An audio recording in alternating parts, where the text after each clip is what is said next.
Ya, teman-teman pers kalian selamat malam. Selamat berjumpa kembali. Saya harap hari ini kita semua dalam keadaan sehat. Amin.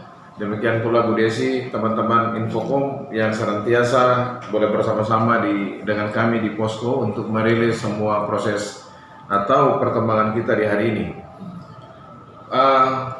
Pada hari ini kami perlu sampaikan bahwa yang pertama, pasien 03 sebagaimana yang sudah diketahui dinyatakan meninggal dunia di Rumah Sakit Tembagapura, dan atas nama pemerintah Kabupaten Mimika kami menyampaikan turut berduka cita yang dalam kepada keluarga, dan tentu saja doa kami semoga keluarga tetap diberikan kekuatan, ketabahan, serta penghiburan, dan bagi almarhum bisa diberikan tempat yang terbaik oleh Tuhan. Dan yang kedua, kami atas nama pemerintah daerah menyampaikan banyak terima kasih atas kerjasama pengertian dari keluarga pasien 03 yang sangat kooperatif. Saya pikir ini patut dicontohi bagaimana keluarga secara bertanggung jawab mengikuti apa yang disampaikan oleh pihak pemerintah daerah. Dan tadi tepatnya di sekitar jam 2, tepatnya sekitar jam 12, pasien 03 telah dimakamkan di tempat peristirahatan yang terakhir. Dan keluarga dari pasien 03 ini patut dicontohi oleh semua penduduk yang ada di Kabupaten Mimika, karena mereka memberikan kepercayaan penuh kepada tim gugus untuk menyelesaikan tugas pemakaman, dan secara sadar mereka ingin untuk juga dipantau status kesehatannya. Ini contoh terbaik yang harus bisa kita tiru, dan memang terutama untuk masyarakat di Mimika dan umumnya di Indonesia. Yang kedua, kami mau sampaikan bahwa sampai hari ini yang sedang dirawat yaitu 12 orang dalam status pasien dalam pengawasan, di mana 7 diantaranya ada di RSUD Mimika dan 5 ada di rumah sakit, salah satu rumah sakit swasta di Kabupaten Mimika. Dari 12 yang dirawat ini, jumlah laki-laki 8 orang dan jumlah perempuan 4 orang. Perlu kami sampaikan bahwa sampai saat ini kami masih menunggu penyampaian hasil terhadap sampel yang diperiksa baik oleh Rumah Sakit Tembagapura maupun oleh RSUD Mimika yang dirujuk ke Balitbangkes, Badan Penelitian dan Pengembangan Kesehatan Provinsi Papua di Jayapura. Dan hari ini jumlah status pada hari ini juga perlu kami sampaikan bahwa ada satu status orang tanpa gejala yang kami nyatakan selesai dalam pemantauan atau sehat. Dan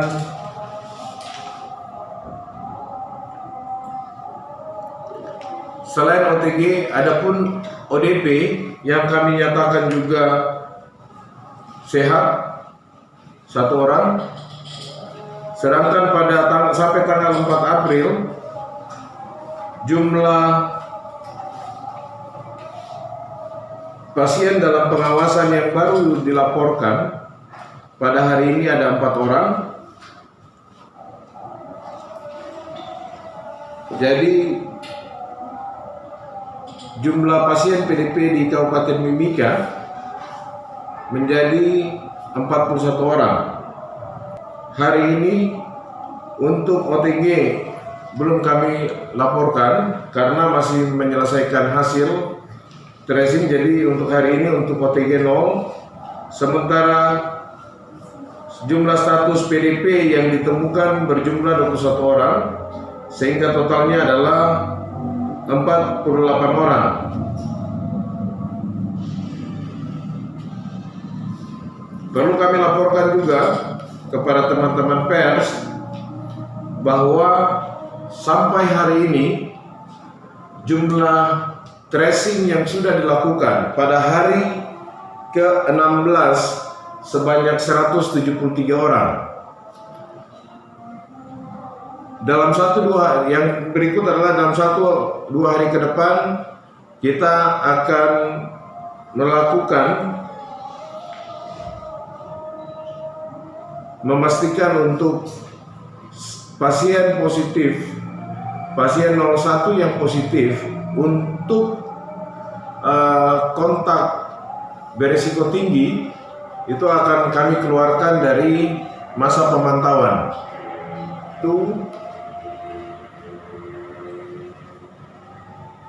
Dan dari jumlah secara keseluruhan sampai hari ini, dari 42 PDP yang melakukan isolasi mandiri sebanyak 27 orang, sementara 12 ada dirawat di rumah sakit, sedangkan yang ODP yang melakukan isolasi mandiri itu ada 44 orang dari jumlah total 46, dan yang dirawat ada 2, sementara OTG ada berjumlah 81 orang dan melakukan isolasi mandiri. Isolasi mandiri ini sebagian di rumah dan juga sebagiannya ada di shelter atau di rumah susun.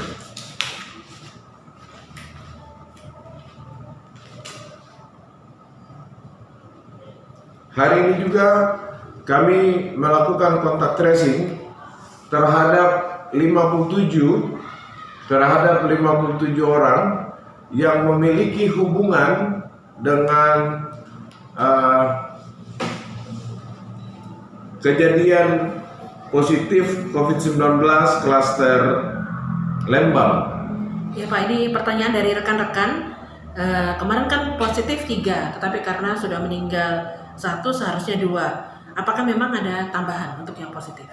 Sampai sore hari ini, sebagaimana yang disampaikan bahwa jumlah kasus positif kami harus menunggu hasil pemeriksaan lab, confirm lab dari Jayapura. Jadi sampai hari ini kami belum menerima laporan hasil positif. Nanti mudah-mudahan besok atau hari Senin itu bisa kami akan laporkan. Ini yang dilihat di papan Pak. Jadi di papan yang positif 3, yang meninggal 1. Ya, baik. Itu adalah kasus positif yang sudah dilaporkan beberapa waktu lalu. Jadi tetap itu tercatat. Positif ini bukan yang baru kami terima, tetapi adalah kumulatif sampai hari Kamis, hari Kamis. Jadi walaupun sudah meninggal, tetap kami mencatat, ya? benar. Baik. Itu mungkin rekan-rekan menjadi pertanyaan. Nah tadi juga dikatakan ada rumah sakit selain RSUD ada rumah sakit swasta. Pertanyaannya ini 5 rumah sakit di sini. Pertanyaannya di mana saja? Apakah termasuk Tembagapura? Iya. Pertanyaan rekan-rekan. Jadi 5 rumah sakit di Timika ini tentu saja satu adalah rumah sakit rujukan, yaitu RSUD Mimika. Yang kedua adalah yang keempat rumah sakit lainnya adalah rumah sakit swasta. Seperti itu. Berarti pasien juga ada di rumah sakit swasta yang lainnya Pak ya? Iya. Nah tadi juga penyampaiannya jenazah dimakamkan sekitar jam 2 siang ini. Sementara jam 12. Jam 12. Kalau di sini jam 2 jadi tulisannya. Jam 12 rekan-rekan dimakamkan. Sementara dilaporkan meninggal sejak tadi malam. Nah sesuai protapnya kan 4 jam setelah meninggal harus segera dimakamkan. Ini bagaimana Pak? Betul. Jadi memang sesuai dengan protokol dan juga ketentuan dari pemerintah daerah Kabupaten Mimika, kurang dari 4 jam mestinya itu subuh harus dimakamkan. dari pihak manajemen Rumah Sakit Tembagapura itu ingin dimakamkan di Tembagapura, tetapi karena keluarga dari almarhum ada di Timika, akhirnya disepakati untuk diturunkan. Mestinya tadi malam sekitar, kalau meninggal sekitar jam 9 lewat sekian menit, itu sudah harus diturunkan. Tetapi karena situasi keamanan juga, sehingga jenazah baru diberangkatkan dari Rumah Sakit Tembagapura sekitar jam 4 subuh. Dan kemudian transit dalam kondisi jenazah tetap ada di dalam mobil ambulans, transit di Rumah Sakit Mitra Masyarakat. Kemudian kami dari tim gugus tugas coba bertemu dengan keluarga, dan kemudian saya pikir keluarga sangat kooperatif, pada akhirnya bisa mengikuti apa yang diarahkan oleh pemerintah daerah, sehingga tim gugus tugas bersama-sama dengan keluarga melakukan pemakaman. Dalam pemakaman tadi ada 5 orang dari tim gugus tugas, dalam hal ini dari Dinas Sosial, ditambah 1 petugas dari klinik Kuala Kencana, ditambah kami sendiri untuk bisa bagaimana pemakaman itu dilakukan. Dan semua berjalan dengan baik, keluarga sangat memberikan ruang dan sangat kooperatif. Dan saya pikir ini jadi contoh ke depan. Tadi kami memastikan keluarga tidak menyentuh sedikit pun peti jenazah. Peti jenazah pun dikemas sesuai dengan protokol, yaitu kemudian setelah pemakaman dilakukan, keluarga dekat yang hadir pada pemakaman, termasuk kami sebagai petugas yang hadir, semua disemprot dengan desinfektan. Jadi proses tadi berjalan sangat baik, sangat lancar. Semua petugasnya sudah sesuai protap ya Pak ya, pakai APD? Semua sesuai dengan protap, semua menggunakan APD lengkap. Dari pasien yang dirawat, kami mencoba untuk mencari kontak tracing. Pasien positif 03 itu sudah dikontak tracing, kontak tracingnya sebanyak 36. Tinggal ada tersisa 5 orang yang rencananya besok kami akan menyusun strategi untuk melakukan kontak tracing dengan 5 pasien Tembagapura. Tetapi pada prinsipnya pasien yang dirawat di Tembagapura, tim surveillance penyelidikan epidemiologi di Rumah Sakit Tembagapura pun melakukan kontak tracing di atas. Saya pikir itu. Nah, kontak tracingnya itu OTG, ODP atau PDP? Iya, hampir sebagian besar pasien yang dirawat di Rumah Sakit Tembagapura itu justru tidak menunjukkan dinyatakan sehat. Jadi pasien-pasien yang ditemukan di Rumah Sakit Tembagapura ini sebenarnya memiliki hubungan yang sangat erat dengan kejadian yang ada di Timika dari klaster Lembang. Oleh karena itu, setelah kemarin kami berdiskusi dengan pihak di Tembagapura, kontak tracing-nya akan lebih banyak kami lakukan adalah di Timika. Mungkin nanti akan timbul pertanyaan, kan dia tinggalnya di atas. Nah, ketika karyawan kembali bekerja, yang sedang dirawat ini itu kan di screening. Setelah di screening dinyatakan sakit, waktu tiba itu langsung di isolasi di Rumah Sakit Tembagapura, dan kemudian kontak daripada pasien yang dirawat ini yang punya hubungan dari yang punya hubungan dengan kasus-kasus di Timika itu langsung di nomor kontak persennya dikirim ke kami. Oke. Nah, ini juga masih pertanyaan yang berkaitan, apakah pasien 03 meninggal saat masa kritis? Komplikasi sakit apa yang menyebabkan pasien 03 meninggal? Ya, saya pikir secara umum ketika seseorang terinfeksi COVID-19, data menunjukkan bahwa mereka yang sangat rentan COVID-19 sekitar 3%, 3-4% itu meninggal karena ada penyakit komorbid atau penyakit penyertanya, terutama penyakit tidak menular seperti diabetes, kemudian ada riwayat gagal ginjal ataupun jantung. Itulah sebenarnya yang menyebabkan kenapa pasien yang terinfeksi COVID-19 itu sulit memberikan kemajuan dalam penanganan dan hampir sebagian besar itu adalah meninggal. Oke. Ya. Nah kalau untuk pasien yang lain Pak, kondisinya yang 01, 02 yang positif? Iya. Dan yang lain Saya pikir pasien 02 dan pasien 01 dan pasien 02 sampelnya juga sudah dirujuk. Semoga kita berharap, kita doakan semoga hasilnya negatif. Kalau negatif berarti sudah kita bisa nyatakan itu sembuh. Nah untuk yang lain ini Pak mengenai OTG, ODP sama PDP ini Pak, yang dinyatakan sehat, sebelumnya dirawat atau diisolasi di mana Pak? Oke. Tadi yang saya laporkan bahwa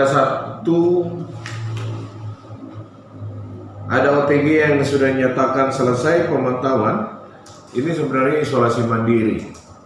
Isolasi mandiri. Kemudian pada hari ini setelah dipantau sesuai protokol itu, yang isolasi mandiri wajib dipantau setiap hari. Kami hampir sebagian besar itu memastikan baik lewat call center ataupun pergi berkunjung, dan pada hari ini dinyatakan memang sudah tidak ada tanda maupun gejala. Tanda dan maupun gejala ini bukan cuma pada hari ini, tapi diikuti sejak pertama kali hingga rata-rata pada hari ke-7 itu sudah menunjukkan perbaikan, sehingga pada hari kami menyatakan itu sembuh, dikeluarkan dari status OTG maupun ODP. Oke. Untuk upaya sehat ini dari yang bersangkutan atau memang ada pengawasan dari tim medis yang mandiri? Betul. Tim medis melalui call center maupun pemantau langsung di lapangan itu ada. Jadi jika ada dukungan keluarga terdekat itu juga memberikan dukungan. Kami edukasi untuk bagaimana bisa menjaga jarak, physical distancing, kemudian tidak ada yang datang bertamu, social distancing, kemudian selalu menggunakan masker, sehingga ini menunjukkan bagaimana dukungan keluarga itu sangat penting untuk seseorang ketika melakukan isolasi mandiri untuk bisa mencapai waktu kesembuhan itu sangat penting sekali. Oke, Pak, kalau boleh tahu sebagian ini di Mimika Baru atau mungkin di distrik lain ada? Enggak. Kalau sampai hari ini yang kami keluarkan adalah di distrik Mimika Baru. Sementara di distrik Mimika Timur nanti kok isolasi yang akan dilakukan besok pagi jam 9 kami akan turun lagi, karena pihak-pihak yang ada di wilayah tersebut, terutama di kampung tersebut, rencananya akan dilakukan isolasi wilayah. Dan langkah yang tadi diambil oleh pimpinan daerah yaitu isolasi wilayah, pihak pemerintah daerah akan melakukan pendekatan setiap hari, melakukan pemantauan, tapi juga menyiapkan bahan makanan untuk masyarakat supaya mereka tidak keluar dari wilayah isolasi maupun termasuk tidak ke Timika. Diperkirakan berapa orang Pak, atau sudah ada jumlah pasti? Tadi kalau yang berkunjung ke Puskesmas Mapur Jaya itu tadi pagi kami mendapat laporan sekitar jam 10, lebih kurang ada 20 orang.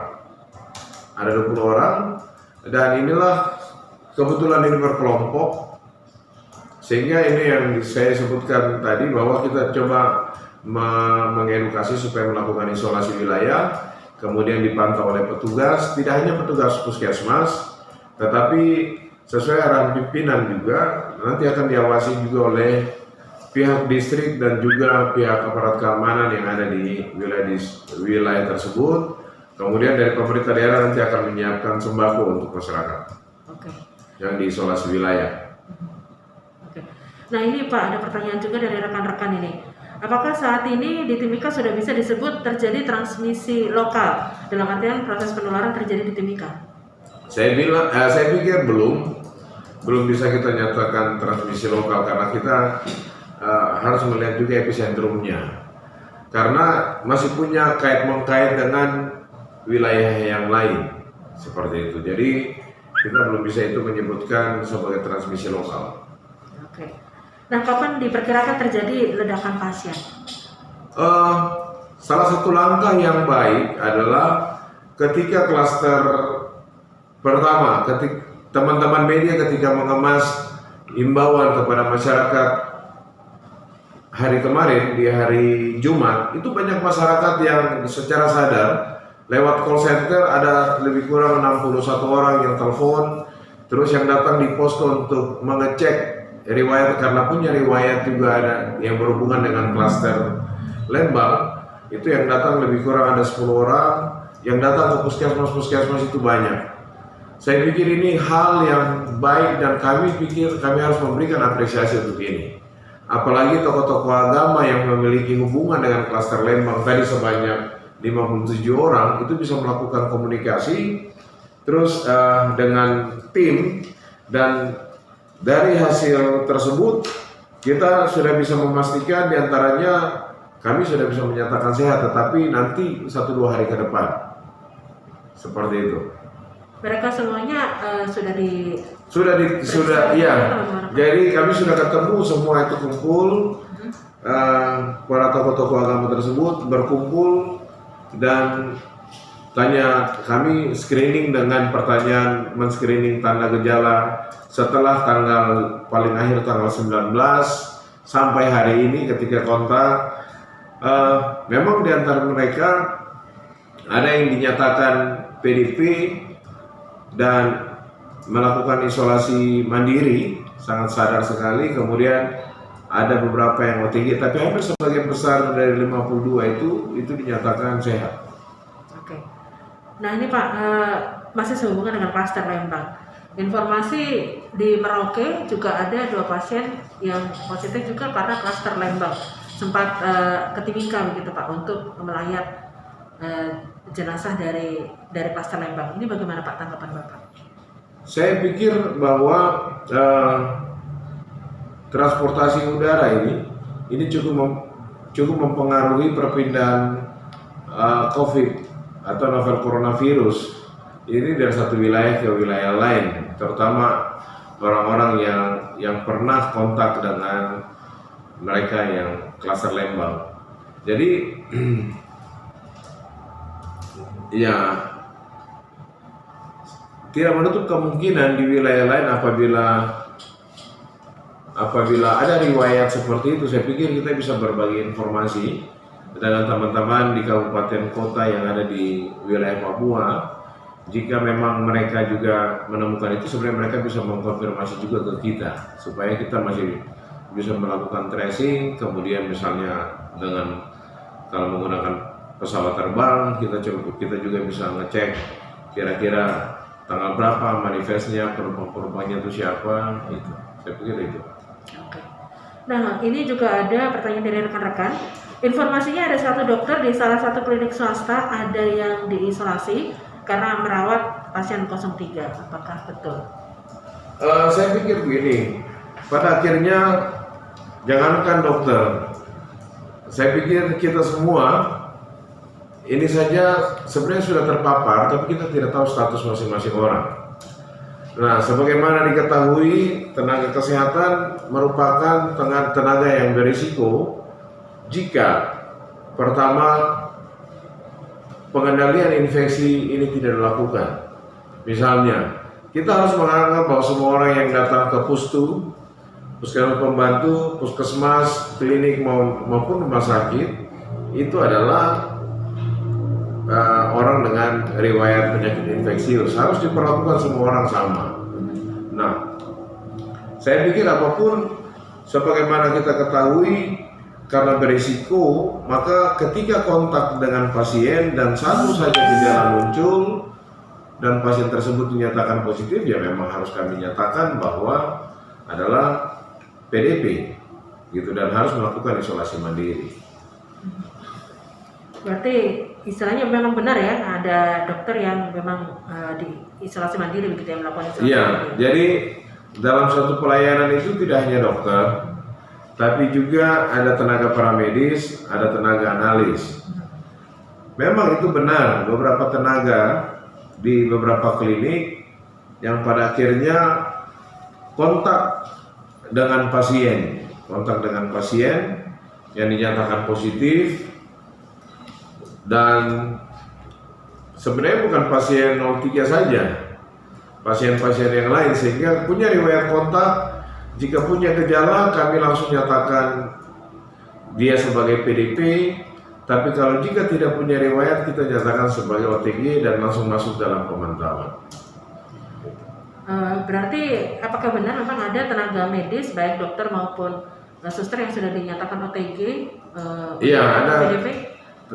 Tenaga kesehatan di beberapa klinik yang memang kami nyatakan sebagai PDP dan juga sebagai OTG dan masuk dalam pemantauan kami. Kalau untuk tenaga medis kira-kira jumlahnya berapa Pak yang OTG, yang PDP? Kira-kira yang di 2 tempat layanan ini sekitar 18 orang. Totalnya ya? Di 2 layanan swasta. Itu OTG, ODP, PDP semua. Iya. Jadi bukan hanya 2, karena kontaknya dengan pasien positif, maka kami sebut dengan PDP dan OTG. Gitu. Karena ada yang menunjukkan gejala, ada yang tidak menunjukkan gejala sampai hari ini, sampai sore tadi. Nah ini mengingat ini nantinya akan ada lonjakan pasien positif. Nah bagaimana tindakan bila misalnya pasien positif ini melebihi ruangan yang disiapkan? Baik, prinsip yang pertama, tidak semua pasien dalam pengawasan atau orang dalam status PDP itu diisolasi di rumah sakit. Itu prinsip yang pertama. Tetap kita ingin agar ODP, OTG, kemudian PDP itu tetap melakukan isolasi mandiri. Dan yang kedua, sebelum sampai ke rumah sakit, kita punya shelter, rusun, itu yang bisa memangkas PDP dengan pneumonia ringan bisa ditangani di shelter. Nah, shelter yang sekarang ini anggaplah ini sebagai satelit daripada RSUD. Jadi pengelolaan di sana itu betul-betul di dalam pengawasan dari tim RSUD. Kita berharap dalam bulan ini 20 ruangan yang disiapkan ini sudah bisa tersedia, sehingga ini juga bisa memangkas. Jika sampai memang terjadi lonjakan sampai ratusan, maka kami sudah menyiapkan skenario berdasarkan arahan dari kepala daerah, yaitu nanti akan menunjuk rumah-rumah sakit tertentu untuk menangani kasus-kasus non-COVID. Demikian pula puskesmas. Sehingga RSUD tetap kita fokuskan sebagai rumah sakit untuk rujukan COVID. Saya mendapat informasi contoh di Jayapura, pasien COVID itu justru diisolasi lebih banyak di rumah-rumah sakit swasta yang menemukan. Jadi sebenarnya rumah sakit swasta yang menemukan wajib untuk dia melakukan isolasi di situ, kecuali untuk pengambilan swab, seperti itu. Oke. Nah mengenai Jayapura ini juga ada pertanyaan rekan-rekan. Ada portal yang memberitakan ada pasien positif terkait kegiatan Ijtima Ulama di Makassar. Apakah ini juga sudah di-tracing oleh tim? Siapa yang tanya? Ada satu rekan. Oke. Baik. Di chatroom. Memang informasi ini kami dapat dari Jayapura. Dan besok kami akan melakukan sosialisasi. Undangannya sudah kami terima dari MUI, dan rencana kalau tidak ada halangan hari Senin kami akan rapat bersama dengan MUI untuk membicarakan hal ini, seperti itu. Oke. Nah ini juga ada pertanyaan dari rekan-rekan. Info terbaru dari Kepala Balitbangkes Papua, di Timika hari ini positif COVID-19 jumlahnya 6 orang. Hasil penelitian dari 11 sampel yang dikirim dari Timika kemarin. Apakah memang benar yang positif sudah 6 orang, Pak? Kami sendiri belum mendapat laporan dari Dinas Kesehatan. Saya pikir kalau hasilnya sudah keluar, kami akan menyampaikan 6 orang ini ada di mana, dirawat di mana. Sampai malam ini saya belum dapat informasi. Saya pikir itu. Kira-kira ada metode supaya kita tahu cepat begitu juga? Saya pikir kalau memang sudah dirilis, kalau ini sudah dirilis oleh Jayapura, dan itu resmi disampaikan oleh jubir gugus tugas di provinsi, silakan aja teman-teman media rilis. Gitu ya. Seperti itu. Karena sudah dinyatakan secara terbuka. Ini infonya dari Kepala Balitbangkes Papua, Pak. Oh, Kepala Balitbangkes kan bukan jubir. Kami hanya bisa memastikan bahwa ini hasil positif jika disampaikan secara resmi oleh Kementerian Kesehatan atau juru bicara provinsi. Saya pikir itu. Ini Pak, kemarin kan disampaikan juga oleh kepala daerah bahwa ada dispensasi untuk Garuda, begitu Pak, mengenai pembatasan penerbangan sudah mulai dibuka. Ada nggak Pak efeknya untuk istilahnya penanganan COVID di? Ya, saya pikir masih tetap diperpanjang. Ini yang kemarin harus dipahami dengan baik, bahwa kebijakan pemerintah daerah dalam hal ini Pak Bupati ke depan, jangan lupa bahwa beliau masih tetap mempertimbangkan jika Jakarta, Surabaya, atau kota-kota lainnya, kota-kota besar lainnya terjadi transmisi lokal, maka ini belum diberlakukan. Ini yang harus Kemarin kan Pak Bupati menyampaikan nanti akan dilihat kota-kota, kalau Jakarta turun, baru nanti kita juga di sini akan buka. Yang kedua, tidak langsung dibuka seperti itu. Jadi pada kesempatan ini saya mau sampaikan, itu direncanakan dibuka secara perlahan-lahan jika pertama, penyebaran COVID di Mimika ini sudah bisa dikendalikan, di Jakarta sudah bisa dikendalikan, di Makassar sudah bisa dikendalikan, baru nanti kita akan ini. Yang kedua, tentu saja kebijakan ini tidak terlepas juga dari bagaimana kebijakan pemerintah Provinsi Papua. Jadi ini tidak serta-merta langsung dibuka. Kemarin arahan Pak Bupati kan seperti itu. Akan dipertimbangkan, jadi dibuka kalau memang sudah sedikit aman, akan dibuka, tetapi tidak sekaligus. Jadi perlahan-lahan. Nah, pada kesempatan yang baik ini, pada maskapai penerbangan sebelum mengarrange atau memberikan kesempatan kepada para pelaku perjalanan, sangat baik jika melakukan koordinasi dulu dengan pihak pemerintah daerah. Saya takutnya nanti ada yang sudah pesan ternyata masih tutup, ini jadi masalah nanti. Apalagi Pak himbauan yang ingin disampaikan ke masyarakat begitu? Ya, saya pikir langkah yang diambil oleh masyarakat yang secara sadar mau bertanya, menelpon, kemudian berkonsultasi atau datang ke fasilitas kesehatan baik puskesmas, klinik maupun rumah sakit, ini hal yang luar biasa. Dan jika setiap orang bisa melakukan ini secara terus-menerus, maka saya sangat yakin bahwa kita bisa mempercepat kok proses penanggulangan COVID-19. Jadi masyarakat yang merasa berisiko bisa datang melapor. Itu berarti secara berkelompok kita sudah bisa petakan hari ke-14 seperti apa. Karena ini jauh lebih cepat daripada kami harus menunggu ketika parah baru nanti ketemu di rumah sakit, akhirnya menambah 14 hari. Belum lagi doubling time-nya atau 2 kali masa inkubasinya. Sehingga ini hal yang bagus. Yang kedua, saya sangat berharap stigma dan diskriminasi bagi mereka maupun keluarga yang terinfeksi mestinya ini harus tidak ada. Karena peran kita semua, kita melakukan stigma, belum tentu dalam situasi seperti ini kita juga tidak terinfeksi. Saya masih tetap berharap stigma dan diskriminasi bagi mereka yang dinyatakan positif, demikian pula keluarga, harus dihilangkan. Dan yang ketiga, saya tetap meminta atas nama pemerintah daerah ini, dari kemarin sampai hari ini, kepala daerah, Pak Bupati, Pak Wakil Bupati, tetap ingin masyarakat disiplin, tetap tinggal dalam rumah. Pagi hari sangat banyak aktivitas. Perlu kami sampaikan bahwa dengan nanti diberlakukan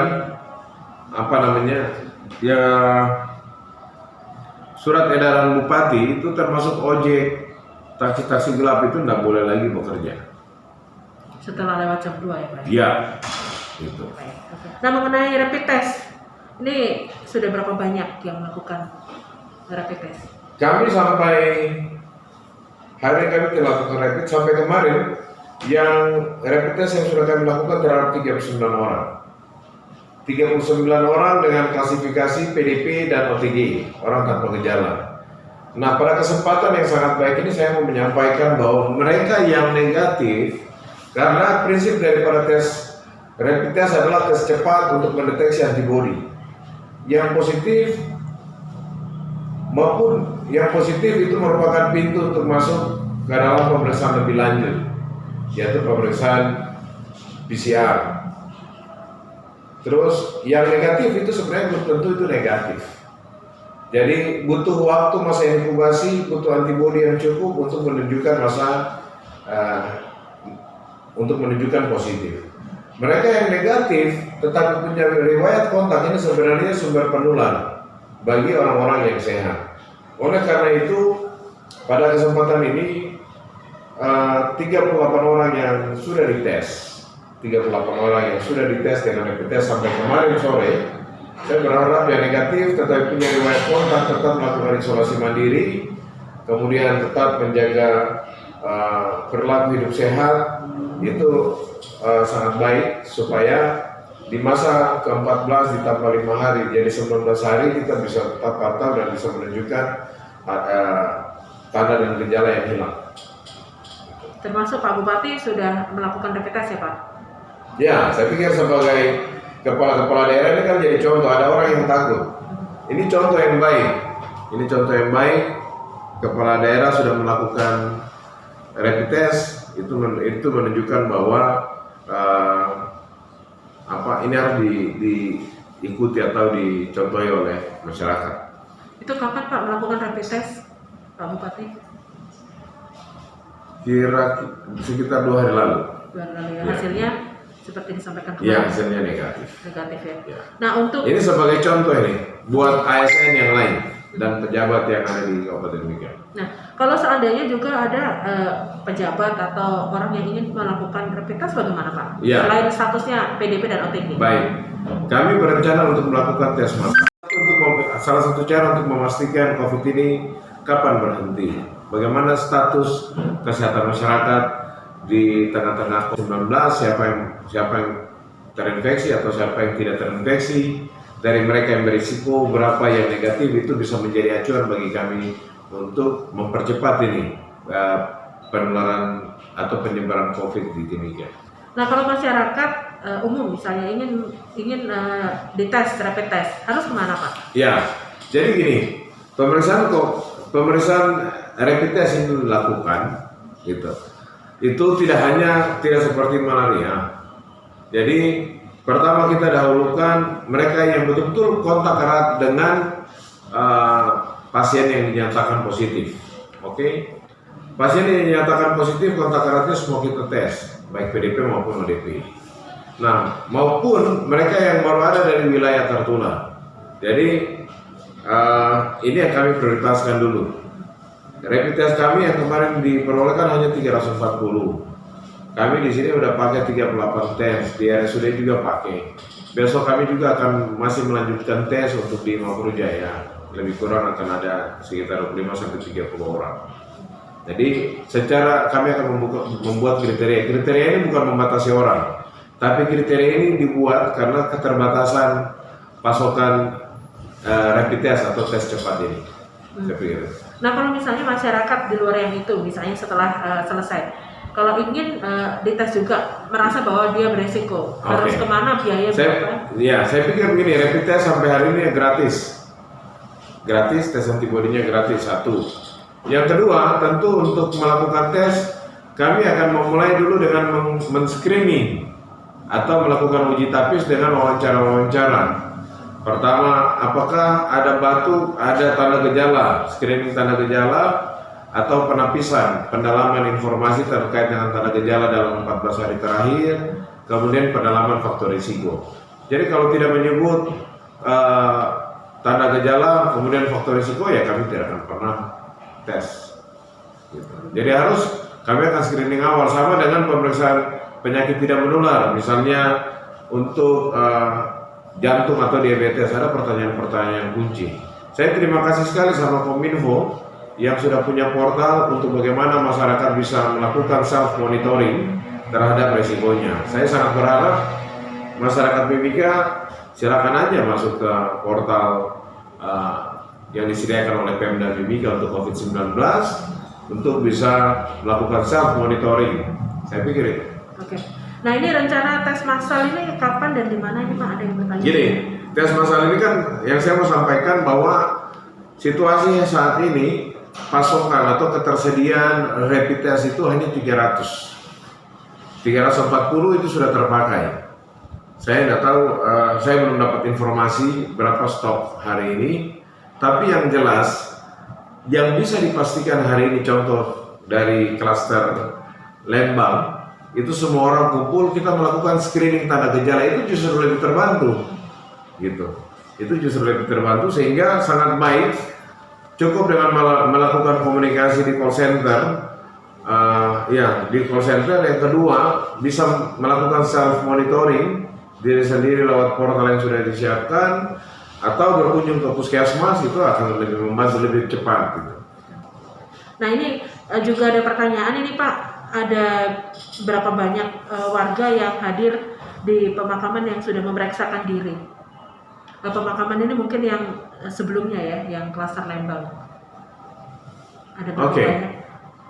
Saya nggak tahu jumlah orang yang datang ke sana.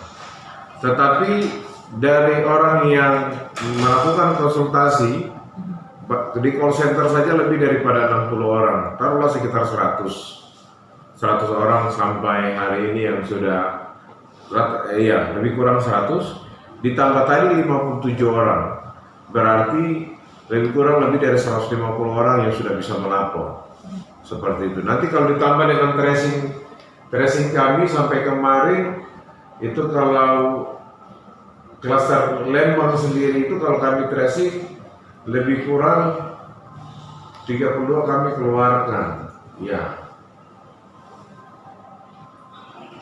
Jadi ya sekitar lebih dari ini, sekitar 141 lah, sekitar 141 dari klaster Lembang yang sudah kami tracing. Nah, tetapi nanti tadi dari hasil tracing terakhir 57 itu ada 2 orang yang dinyatakan PDP berdasarkan tanda gejala dan faktor risiko, itu nanti akan kami tracing lagi kontak selanjutnya siapa. Tapi klaster Lembang sendiri itu 141 yang sudah kami tracing. Masih ada kemungkinan berkembang ya Pak? Masih ada kemungkinan akan berkembang karena masih banyak OTG-nya.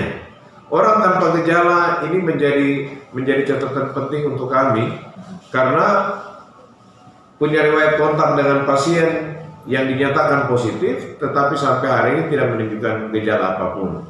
Ini apa pengaruhnya? Bisa saja karena sistem imunitasnya baik. Kemudian bisa saja karena tidak punya riwayat penyakit tidak menular atau komorbid seperti itu. Jadi orangnya masih sehat-sehat saja.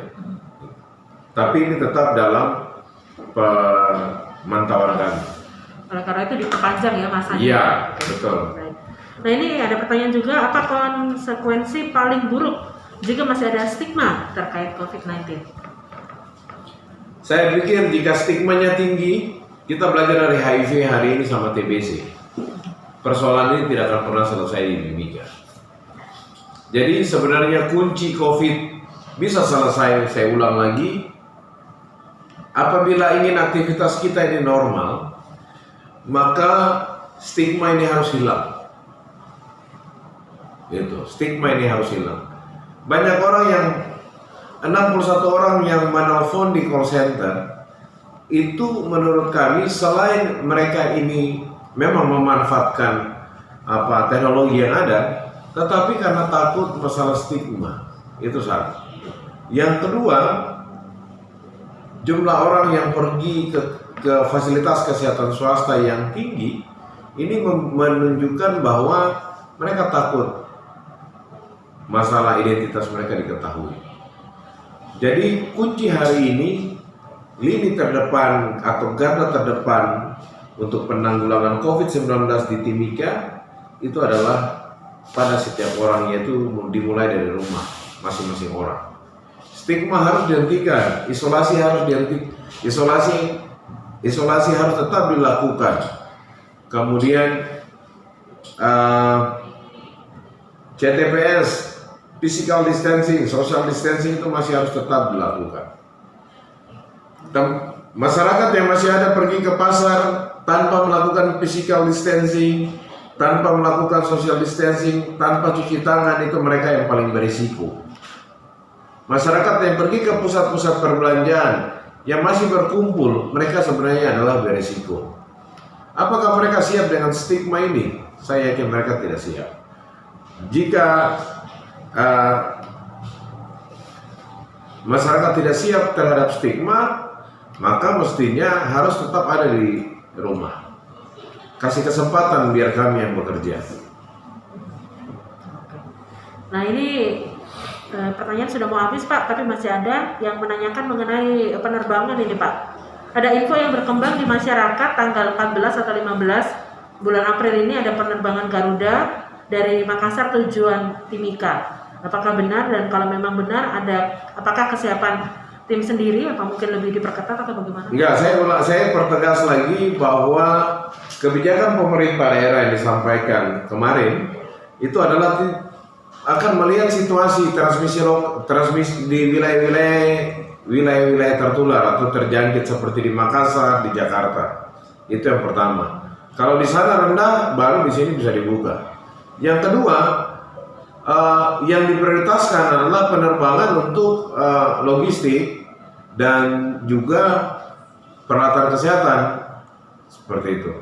Jadi saya sangat berharap maskapai penerbangan harus bisa berkoordinasi dengan pihak pemerintah daerah, gitu. Karena apa? Kita tahu bahwa kejadian ini hampir sebagian kejadian ini adalah semua kasus impor dan dipercepat dengan adanya mobilitas penduduk yang masuk keluar Timika ataupun Jakarta ataupun Jayapura. Itu sudah jelas. Jadi kami sangat berharap pihak maskapai tetap bisa melakukan koordinasi sebelum menjual tiket. Mau diakhiri, tapi ada pertanyaan lagi, Pak. Ada akun-akun di medsos yang terus berkampanye dalam tanda kutip memojokkan tim gugus dan terus membela keluarga klaster Lembang. Tanggapannya bagaimana? Iya, saya pikir kami menyampaikan sesuatu itu bukan karena tidak ada fakta. Kami menyampaikan ini berdasarkan bukti-bukti, bukan versi kami sendiri, tapi dari berbagai orang. Dengan pertimbangan dengan data-data kesehatan dan laporan-laporan masyarakat itu dikemas dan kemudian disimpulkan faktanya. Respon masyarakat seperti apapun saya pikir ini dinamika. Tapi yang saya mau kasih tahu hari ini kepada masyarakat bahwa ini adalah pandemi global, ini wabah tingkat dunia. Seperti itu. Sehingga kami pun secara hati-hati tidak hanya sekedar data kesehatan yang kami sampaikan atau situasi kekinian terkait dengan kasus-kasus yang ditemukan. Tapi informasi ini dipakai, sebenarnya yang paling penting adalah upaya pencegahan, transparansi dari tim gugus ini supaya masyarakat Mimika, masyarakat di Papua tetap waspada untuk mereka tidak terinfeksi. Itu yang pertama. Yang kedua, inilah sistem keterbukaan, inilah ruang publik untuk tim gugus secara rutin bisa menyampaikan hari per hari apa yang tim gugus sudah buat dan hasilnya apa. Banyaknya kasus, banyaknya kontak yang bisa dicari dan dilaporkan, ini adalah hasil kinerja tim gugus dan juga masyarakat. Kemudian sampai hari ini ada rumah susun yang disiapkan. Ini adalah hasil daripada kerja tim gugus dan masyarakat. Ada regulasi-regulasi yang dilakukan atau yang dikeluarkan oleh pemerintah daerah. Jadi tiga pendekatan yang kami lakukan, yaitu ada kebijakan daerah berupa regulasi, baik itu instruksi, surat keputusan maupun surat edaran. Berdasarkan itulah koridor atau batasan-batasan untuk kami secara bersama-sama tim gugus ini kerjakan dengan melibatkan instansi teknis. Jadi kami berpikir bahwa data yang kami sampaikan ini tidak serta-merta data kesehatan, tapi setelah kami mendapatkan data kesehatan, kami mengumpulkan informasi di lapangan, mengumpulkan pihak-pihak yang betul-betul berkompeten bisa memberikan informasi kepada kami, dan kemudian ini kami kemas dan kami simpulkan. Jadi apapun yang tim gugus sampaikan, saya pikir kami sebagai juru bicara ini sebagai perpanjangan tangannya pemerintah untuk menyampaikan secara transparan kepada warga masyarakat di Kabupaten Mimika bahwa inilah kondisi di Mimika.